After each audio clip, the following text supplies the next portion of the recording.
السلام علیکم ویورز، میں آپ کو جواد الرحمن کے چینل معرفت کے سفر اور روحانیت کے سفر میں خوش آمدید کہتی ہوں۔ امید کرتی ہوں آپ سب ٹھیک ہوں گے۔ اس سے پہلے ہم جس ٹاپک پہ بات کر رہے تھے وہ حضرت آدم علیہ السلام تھے، اور آج آپ سے میں حضرت نوح علیہ السلام کے بارے میں بات کروں گی۔ اور میری آپ سے ریکویسٹ ہے کہ اس چینل کو لائک، شیئر اور سبسکرائب کریں۔ اگر تو آپ چاہتے ہیں کہ میں آپ کے ساتھ اسلامک لٹریچر پہ بات کروں، اگر آپ پسند کرتے ہیں تو آپ میرے اس سفر کو کامیاب بنائیں، اور میں آپ کا شکریہ ادا کروں گی۔ اور میں ابھی حضرت نوح علیہ السلام کا ذکر کروں گی۔ حضرت نوح علیہ السلام جو تھے یہ حضرت آدم علیہ السلام کے بعد آئے تھے، اور حضرت ابن عباس سے روایت ہے کہ آدم علیہ السلام اور نوح علیہ السلام کے درمیان 10 قرن ہے اور یہ سب اسلام پر تھے۔ اگر ایک قرن سے مراد 100 سال ہوں، اور بہت سے لوگوں کا خیال بھی یہی ہے، تو حضرت نوح علیہ السلام اور آدم علیہ السلام کے درمیان 1000 سال کا فاصلہ تو لازمی اور ضروری ہے۔ تو ان دونوں کا اسلام پہ ہونے کا ذکر ہے، اور یہ بھی اہل علم کے ہاں یعنی کہ مسلم ہے یہ ساری بات کہ حضرت نوح علیہ السلام سے پہلے ایک دو اور زمانے کے لوگ بھی گزرے جو لمبی لمبی عمریں پاتے اور لمبا عرصہ زندہ رہتے تھے۔ تو اس لحاظ سے حضرت آدم علیہ السلام اور حضرت نوح علیہ السلام کے درمیان ہزاروں سال کا فاصلہ تھا۔ جب بتوں اور شیاطین کی عبادت شروع ہوئی اور لوگ گمراہی اور کفر میں مبتلا ہو گئے، تو اللہ تعالیٰ نے نوح علیہ السلام کو نبی بنا کر مبعوث فرمایا اور اپنے بندوں پر رحمت فرمائی، اور زمین والوں کی طرف یہ پہلے رسول تھے۔ اور قیامت کے دن لوگ اکٹھے ہو کر ان کے پاس جائیں گے اور کہیں گے کہ آپ سب سے پہلے رسول تھے۔ بعثت کے وقت اب بات ہے کہ حضرت نوح علیہ السلام کی عمر کتنی تھی۔ تو حضرت نوح علیہ السلام کی قوم کو بنورا سب کہا جاتا تھا۔ بعثت کے وقت حضرت نوح کی عمر کتنی تھی اس کے بارے میں کئی اقوال ہیں۔ کوئی کہتا ہے 50 سال، کوئی کہتا ہے 3 صدیاں 50 سال، کوئی 480 سال کہتا ہے۔ تو حضرت ابن عباس کی طرف سے یہ منسوب ہے کہ اللہ تعالیٰ نے حضرت نوح علیہ السلام اور آپ کی قوم کے حالات اور کفر کرنے والوں پر طوفان کی صورت میں عذاب نازل کیا تھا، اور پھر نوح علیہ السلام اور کشتی والوں کو اللہ نے کیسے نجات دی۔ یہ تمام حالات و واقعات قرآن مجید کی مختلف صورتوں میں ذکر کیے گئے ہیں، مثلاً اعراف، یونس، ہود، انبیاء، المومنون، الشعراء، عنکبوت، الصف، القمر، اور سورہ نوح مکمل اس لیے نازل ہوئی کہ سورہ اعراف میں فرمایا، ہم نے نوح کو ان کی قوم کی طرف بھیجا تو انہوں نے کہا، اے میرے برادری کے لوگوں، خدا کی عبادت کرو، اس کے سوا تمہارا کوئی معبود نہیں ہے، مجھے تمہارے بارے میں برے دن کی عذاب کا بہت ڈر ہے۔ تو جو ان کی قوم کے سردار تھے تو وہ کہنے لگے، ہم تمہیں صحیحاً گمراہی میں مبتلا دیکھتے ہیں۔ نوح علیہ السلام نے کہا، اے قوم، مجھ میں کس طرح کی گمراہی نہیں ہے، بلکہ میں تو پروردگار عالم کا بھیجا ہوا ہوں، اور تمہیں اپنے رب کے پیغام کو پہنچاتا ہوں اور تمہاری خیرخواہی کرتا ہوں، اور مجھ کو خدا کی طرف سے ایسی باتیں معلوم ہے جن سے تم بے خبر ہو۔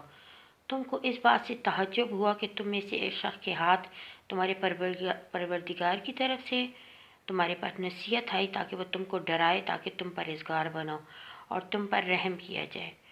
لیکن ان لوگوں نے نوح علیہ السلام کو جھٹلایا اور کہا، ہم نے نوح کو اور ان لوگ جو ان کے ساتھ اور جوان تھے جو کشتی میں سوار تھے، تو اللہ تعالیٰ نے فرمایا کہ جب عذاب آئے تو میں نے ان کو بچا لیا، اور جن لوگوں نے ہماری آیات کو جھٹلایا انہیں غرق کر دیا۔ اس میں کچھ شک نہیں کہ وہ اندھے لوگ تھے۔ اندھے لوگوں سے مراد یہ ہے کہ وہ گمراہی میں پڑے ہوئے تھے، وہ اللہ کے منکرین میں سے تھے، جو اللہ کو نہ ماننے والوں میں سے تھے۔ اللہ نے تو جب اپنے نیک بندوں کو بلایا اپنی طرف، جو اللہ کی طرف پلٹنے والے لوگ تھے تو وہ تو اس کی طرف پلٹے، اور جو گمراہی پہ تھے تو وہ تو اس کشتی میں نہیں بیٹھے، اور پھر جو وہ غرق ہوئی کشتی۔ اور سورہ یونس میں بھی فرمایا گیا کہ نوح علیہ السلام کا قصہ ان کو پڑھ کر سناؤ۔ جب انہوں نے اپنی قوم سے کہا کہ اے میری قوم، اگر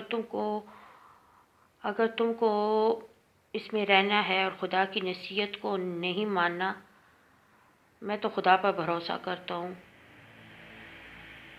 اور تم لوگ اپنے ساتھیوں کے ساتھ مل کر جو میرے بارے میں کرنا چاہتے ہو تو کر لو، کوئی بات کسی سے پوشیدہ نہیں ہے، وہ جو میرے حق میں کرے گا تو کر گزرے گا، اور میں کوئی مہلت نہیں دے گا، اور میں تم لوگوں سے کوئی معاوضہ نہیں مانگتا، میرا معاوضہ تو خدا کے ذمہ ہے، اور مجھے جو حکم ہوا میں فرما برداروں میں سے ہوں۔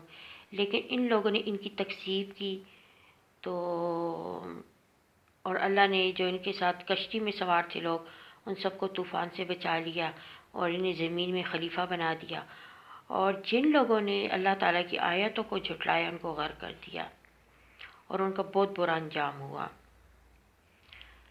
اور نوح علیہ السلام نے جب اپنی قوم کو کہا کہ مجھے اللہ کی طرف سے بھیجا گیا ہے کہ میں تم کو کھول کھول کر ڈر کر سنانے اور پیغام پہنچانے آیا ہوں کہ خدا کے سوا کسی کی عبادت نہ کرو، مجھے تمہاری نسبت عذاب کا خوف ہے، تو ان کی قوم کے سردار جو کافر تھے تو کہنے لگے، ہم تم کو اپنے جیسے کا آدمی سمجھتے ہیں، اور یہ بھی دیکھتے ہیں کہ تمہارے پیرو وہی لوگ ہیں جو ہم سے ادنا درجے کے لوگ ہیں، یعنی کہ نچلے طبقے کے لوگ ہیں، اور وہ غرور و تکبر میں تھے، اور اللہ تو اپنے پروردی جو ہے وہ روشن دلیل رکھتا ہے، اور اس نے نوح علیہ السلام پر اپنی روشنی بھیجی تھی، اور جس کی حقیقت ان لوگوں سے پوشیدہ تھی۔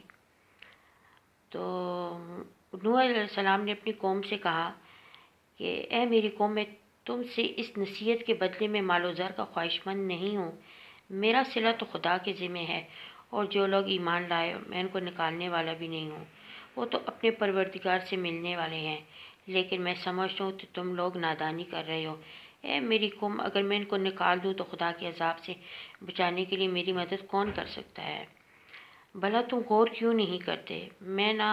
میں تو نہ تم سے یہ کہتا ہوں کہ میرے پاس خدا کے خزانے ہیں، اور نہ ہی یہ غیب جانتا ہوں، نہ یہ کہتا ہوں کہ میں فرشتہ ہوں، اور نہ ہی ان لوگوں کی نسبت جن کو تم حقارت کی نظر سے دیکھتے ہو، اور جو ان کے دلوں میں ہے اللہ بہتر جانتا ہے۔ تو اگر میں ایسا کہوں تو میں بے انصافوں میں سے ہوں۔ تو ان سرداروں نے کہا کہ اے نوح، تو نے جھگڑا بھی بہت کیا، لیکن اگر تم سچے ہو تو تم جس چیز سے ہمیں ڈراتے ہو تو ہم پر نازل کر دو۔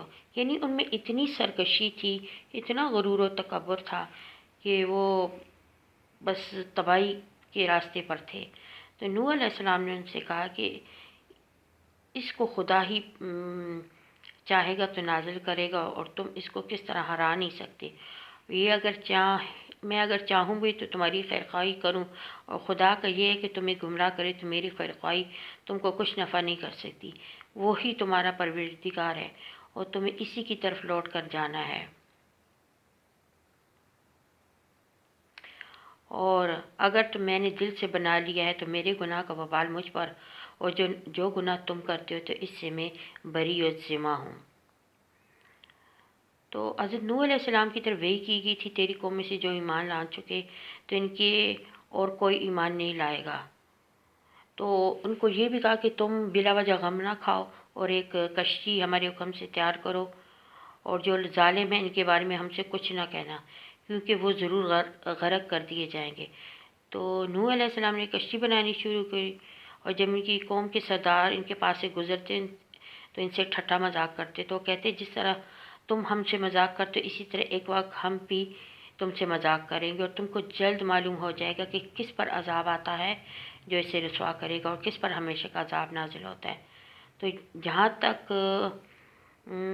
اللہ کا حکم آ پہنچا اور تندور جوش مارنے لگا، تو ہم نے نوح کو حکم دیا کہ ہر قسم کے جانداروں میں سے ایک ایک جوڑا، دو دو جانور، ایک ایک نر اور ایک ایک مادہ لے لو، اور جس شخص کی نسبت حکم ہو چکا ہو ہلاک ہو جائے گا، اس کو چھوڑ کر اپنے گھر والوں کو اور جو ایمان لایا اور اس کو کشتی میں سوار کر لو۔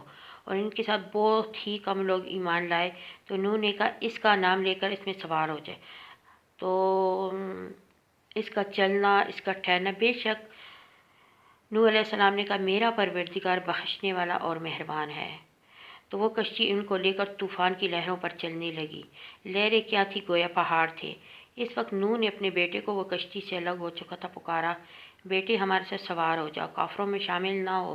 تو اس نے کہا میں بھی ابھی پہاڑوں سے جا لگوں گا اور وہ مجھ سے پانی سے بچا لے گا۔ تو نوح نے کہا آج خدا کے عذاب سے کوئی بچانے والا نہیں ہے، نہ کوئی بچ سکتا ہے مگر جس پر خدا رحم کرے۔